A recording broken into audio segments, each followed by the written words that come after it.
Okay, guys, in this video, we're going to talk about a difference of squares and a conjugate pair. All right, so factoring a difference of squares. I refer to it as one of our memorized forms because it's not really a process. It's more of recognizing that we have a difference of squares and then using the formula to go straight to the factored answer of a conjugate pair.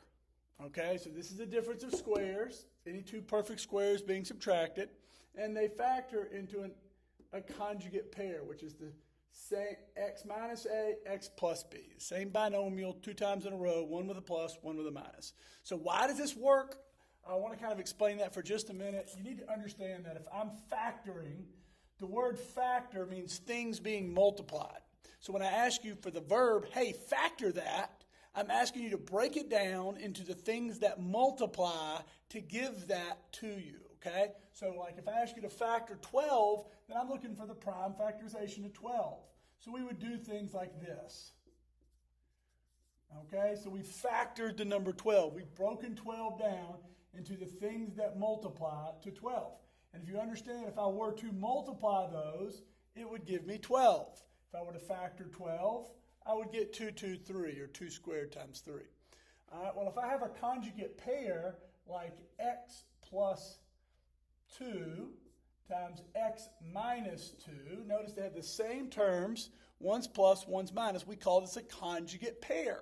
If I were to multiply this, and that would be x times x, which is x squared, x times negative 2, which is negative 2x, then the 2 would multiply by the x, and the 2 would multiply by the 2. Okay, what happens to these middle terms? Well, when we add like terms, they cancel each other out, right? And I'm left with just the first term squared minus, this is 2 squared, isn't it? I'm left with just a difference, which is the math word for answer to a subtraction problem, and 2 perfect squares.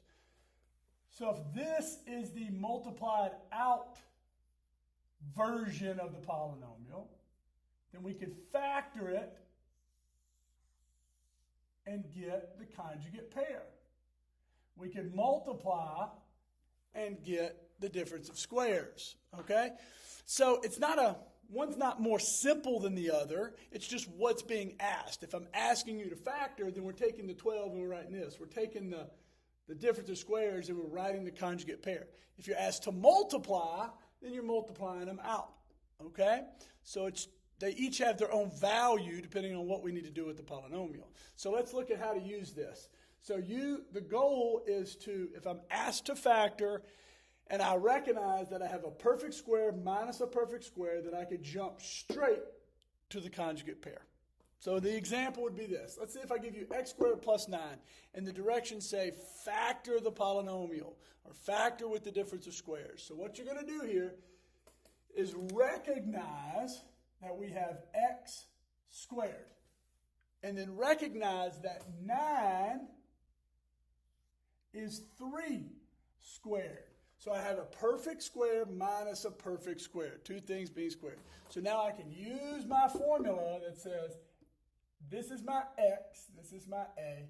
So I'm going to write this as x minus 3 times x plus 3. And because multiplication is commutative, it means the order doesn't matter. So if you wrote x plus 3 times x minus 3, that's also correct. But we're done. This is super easy. There's no work. There's no process. It's just recognize it, write the answer. Okay? Now you may get a problem like this. This is not a perfect square. This is not a perfect square. This is not a perfect square. This is not a difference of squares. Okay? But in another video, I explain greatest common factor. If you're asked to factor this, typically when I'm factoring, step 1 is going to be to use the greatest common factor. Step 2 is to go for the memorized forms. So if I get something like this, I need to see each term what he's made out of.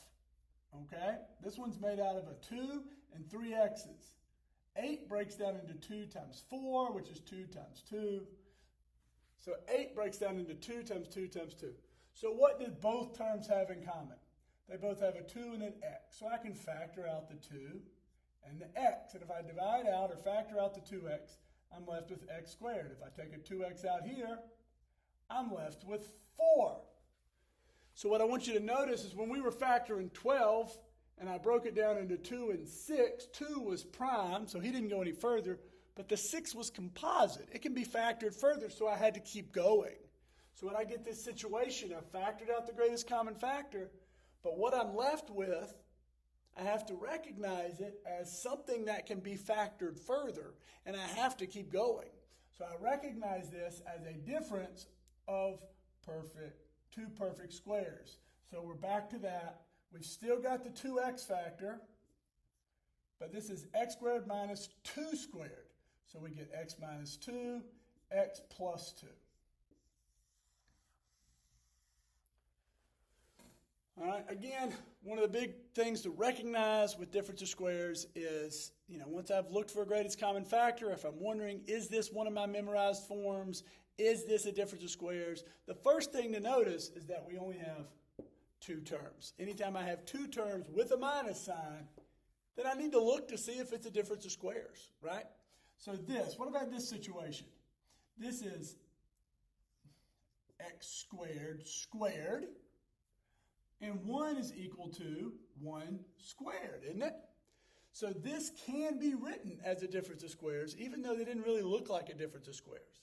So now I'm going to factor it into x squared plus 1 times x squared minus 1, right? I would think I'd be done, but not quite. Can this one be factored further? It's a perfect square and a perfect square, but it has a plus sign. That's not a difference of squares, so we can't go any further. All right, this one is x squared minus 1, which is the same as 1 squared, isn't it?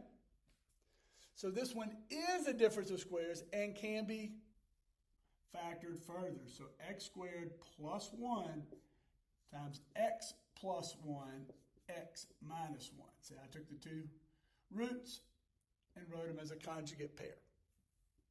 That is our factorization. This is just a couple examples that show up when doing difference of squares. Hopefully that helps. Let me know if you have any questions.